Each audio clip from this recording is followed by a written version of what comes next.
ঈশ্বর যখন আমাদের পক্ষে আছেন, তবে আমাদের ক্ষতি কে করবে?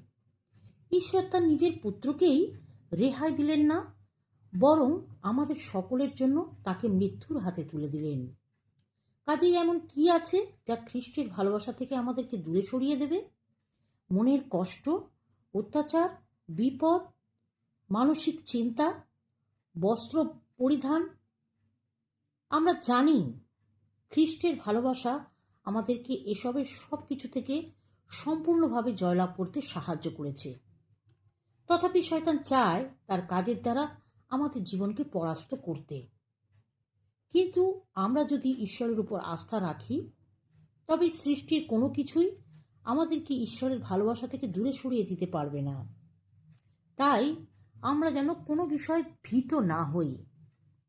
আসুন আমরা প্রার্থনা সহকারে ঈশ্বরের কাছে নিজেকে সমর্পণ করি এবং তাঁর অপেক্ষায় থাকি। প্রভু বলছেন, আমি তোমার প্রার্থনা শুনিলাম ও তোমার নেত্রজল দেখিলাম। আমি অনন্তকাল স্থায়ী দয়াতে তোমার প্রতি কৃপা করিব।